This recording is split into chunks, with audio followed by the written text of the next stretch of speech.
He turned into a zombie to save his brother after the end of the world. Hello all. This is Jacobson and this is a brief retelling of the 15th and 16th final episodes of the 3rd season of the zombie series The Walking Dead.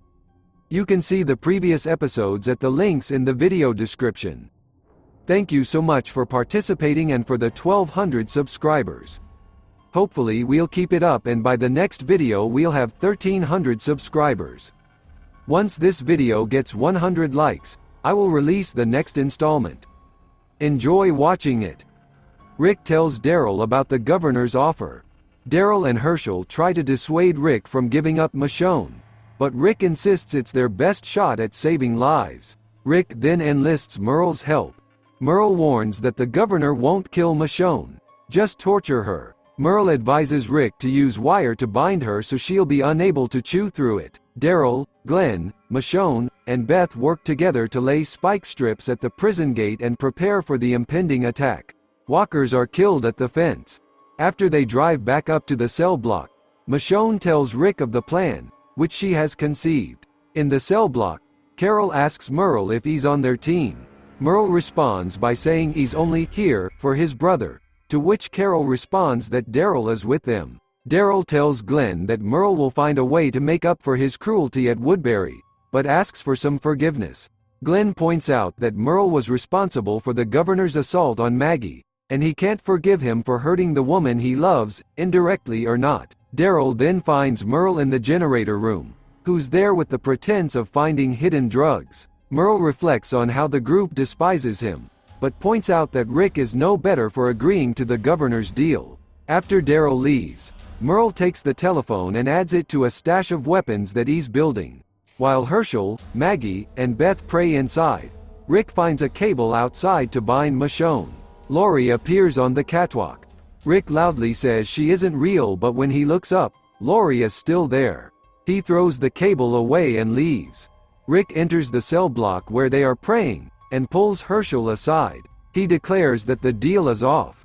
Meanwhile, Merle takes Michonne to the tombs under the pretense of clearing out walkers. He then knocks her unconscious with the telephone and puts a sack over her head. He then drags her to the generator room and binds her wrists with wire. A while later, Merle walks Michonne down an abandoned road and explains the governor's proposition. He says Rick would have blinked and not gone through with it. Rick and Daryl search for Merle and Michonne, concluding that Merle abducted her. Daryl leaves to track them down. Meanwhile, Merle tells Michonne that this is his chance to save Daryl and the others. Michonne notes that Merle has a conscience, but Merle disagrees, saying he's killed 16 people since the apocalypse began. Back at the prison, Glenn asks Herschel for Maggie's hand in marriage. Herschel gives his blessing. At an abandoned motel, Merle tethers Michonne to a post while he hotwires a car. He accidentally triggers the alarm, attracting walkers. While he is trying to turn it off, a walker attacks him. He was almost bitten, but managed to kill the walker. Merle and Michonne jump in the car and drive off. In the car, Michonne tells Merle that the prison group would have eventually welcomed him, but he chose to be an outsider. He calls her an outsider, too. At the perimeter of the prison, Glenn scans a group of walkers at the fence. He finds a female and cuts off 2 of her fingers. Back in the car, Michonne wonders why Merle wants to help the governor when he's the one who turned Merle into a killer. She asks whether he had killed any of the 16 men before he joined Woodbury. The lack of response from Merle proves to Michonne he only killed on the governor's orders. Merle stops the car, cuts her bindings and sets her free. He then drives off alone. Daryl later runs into her on her way back to the prison, who tells him Merle let her go. He tells her not to send help and continues on after Merle. Stopped in a parking lot, Merle drinks a bottle of whiskey as walkers mob the vehicle. He blasts loud hard rock on the stereo and slowly drives down the road, letting walkers gather in his wake. He arrives at the governor's meeting spot and rolls out of the moving car with a rifle in hand before stealthily taking shelter in a nearby building. The governor and his men investigate the source of the blaring music. They soon find it is coming from the car, which has now managed to roll into the middle of the feed store's courtyard. Dozens of walkers clinging around it and lurking towards it from behind. They begin shooting at the oncoming threat, becoming confused and disorderly as they do so, and the numbers of undead begin to advance on their positions.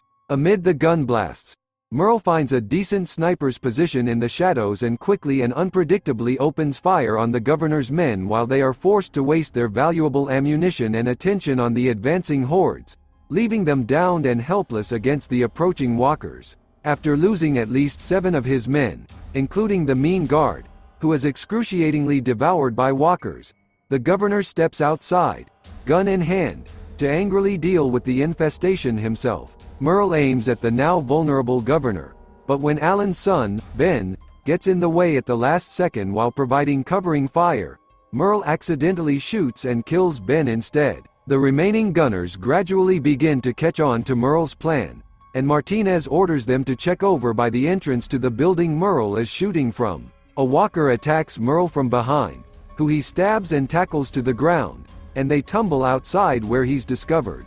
Martinez and the surviving Woodbury soldiers give Merle a brutal beating until he can't fight anymore. Taking advantage of the situation, the governor runs up and carries him back into the building. The governor viciously beats and cripples Merle, kicking him multiple times, breaking his right arm, snapping his back against a table, biting off his fingers, head-butting him, and briefly choking him. Merle says he ain't going to beg at all. The governor responds with a cold no and pulls out his gun and shoots Merle dead. At the prison, Glenn finds Maggie alone and places an engagement ring in her hand that he had managed to take from the walker outside the prison fences. She smiles, accepts the token of affection, and they kiss, now a married couple. Rick gathers the group and discloses the governor's offer of giving Michonne to him to end the conflict. Rick refuses to do so, saying he is not another governor and he will never betray another member of the group to save others. From the guard tower, Rick watches Michonne making her way back to the prison, smiling to see that Merle had done what he had hoped for by himself. At the feed store, Daryl scouts the area and kills a few spare walkers before coming across one with a bullet wound in its chest. Daryl breaks down in tears at the sight of his ruined brother. When Merle tries to attack, Daryl tearfully stabs him in the head multiple times out of rage before falling to the ground, sobbing at the loss of the only family member he had left. The governor brutally beats Milton for torching the pit of walkers. Milton asks what Penny would think of her father now. "She'd be afraid of me," the governor admits. "But if I'd been like this from the start, she'd be alive today." Milton then asks what became of Andrea and if she was still alive. The governor then brings Milton into his torture chamber, where a bloodied Andrea is bound to the dental chair. He declares his plans to kill everyone at the prison. Andrea pleads with the governor to stop all of this, but he ignores her. The governor orders Milton to gather his tools and kill Andrea. When Milton retrieves the tools from the table behind her chair, he intentionally fumbles the tray and drops everything on the floor. When he picks them up, he leaves a pair of pliers next to the chair so Andrea has a chance of getting loose. The governor holds out a knife for Milton, urging him to kill Andrea. Milton takes the weapon and turns toward her, as though he is ready to carry out the deed. But instead, he lunges at the governor and attempts to kill him. The governor quickly disarms Milton, and stabs him repeatedly in the stomach. "Now you're gonna die, and you're gonna turn, and you're gonna tear the flesh from her bones," he tells Milton, before leaving the room. "In this life, you kill or you die and you kill." Meanwhile, Rick and the survivors pack up the prison, and load supplies into the cars. Rick tries to talk to Carl, but Carl ignores him. Looking up to the catwalk, Rick sees a hallucination of Lori staring back at him. As Daryl mourns his brother, Carol praises Merle for improving their odds against the governor. In the cell block, Michonne forgives Rick for considering the governor's offer, and thanks him for allowing her into the group. Back in Woodbury, the governor assembles his troops. The soldiers pile into their vehicles, and wait for his next order. Tyrese informs the governor that he and Sasha will not be joining them, because "this isn't our fight." Instead, he offers to stay behind and guard the women and children. After a tense moment, the governor consents. The governor and his soldiers arrive at the prison, where they destroy the guard towers with grenade launchers. Several walkers are seen staggering around the prison yard, but are quickly mowed down with mounted 50 caliber machine guns. Once every walker is dead, the governor and soldiers leave their vehicles and proceed to storm the cell block. However, they find no sign of the survivors. Back in the torture chamber, a dying Milton slumps against the wall. He tells Andrea that he secretly left a pair of pliers by her feet. As Andrea struggles to pick up the tool, Milton instructs her to stab him in the head, so that he won't reanimate after she cuts herself free. In Woodbury, Tyrese checks in on the women and children. He and Sasha agree that they may have to slip out when everyone returns, as they are unsure of the governor's intentions. Meanwhile, the governor splits up his troops to investigate the dark prison corridors known as the tombs. Soon after, flash and smoke grenades detonate, and the prison alarm sounds. Startled and partially blinded, the soldiers panic and try to disperse. The governor repeatedly orders them to stand your ground, but walkers start crowding them from every direction. The entire group is forced to retreat, but once outside, Glenn and Maggie ambush them with gunfire. The surviving members of Governor's army quickly flee the prison. Milton asks Andrea why she stayed in Woodbury after learning that her friends were alive. "I wanted to save everyone," she says. Even the governor, for a while. He urges her to hurry with the pliers. She removes her shoes and tries to pick them up with her toes. Back at the prison, Herschel, Beth, and Carl watch the battle from the adjacent forest. A teenage boy from Woodbury escaping on foot runs into them. After being explicitly told to put the gun down, the boy instead insists on handing it to Carl and moves toward him, to which Carl responds by shooting him. Rick and the others decide to chase down the governor. Carl tells Rick he wants to fight, then brags about killing one of the governor's soldiers. Herschel clarifies that the soldier was just a scared boy on the run. "He drew on us," Carl insists. Rick says he believes Carl, but Herschel's account of the incident leaves him shaken. Meanwhile, the governor halts the retreating caravan in the middle of the road. "What the hell are you doing?" he screams. The Woodbury residents refuse to fight, insisting the prison is not worth their lives. The governor loses his sanity, and furiously opens fire without a second thought. The residents are shot in the back as they try to run, as Martinez and Schumpert watch in horror. Allen is shown as last soldier standing. He desperately points his gun at the governor, but is easily taken down with a shot to the head. The governor, out of ammo, gets in his truck and motions to Martinez and Schumpert. They reluctantly get in. We see that Karen is still alive, hiding under corpses that fell on her. Back in the torture chamber, Andrea manages to grab the pliers with her toes but then drops them. Milton is now dead, but his fingers start to move. As they prepare for pursuit, Rick again asks Carl about the shooting. Carl admits the Woodbury boy had surrendered. Still, he says, "I couldn't take the chance," pointing out that Dale died because he couldn't kill the walker stuck in the mud. Lori died because Rick didn't kill Andrew, and Merle died because Rick didn't kill the governor, even though he was in a room with him alone. Glenn and Maggie offer to help guard the prison in case the governor returns. Rick, Michonne, and Daryl leave in pursuit of the governor. The survivors finds the aftermath of the governor's roadside massacre. Karen, the lone survivor, hiding in one of the abandoned trucks, shows herself with her hands raised.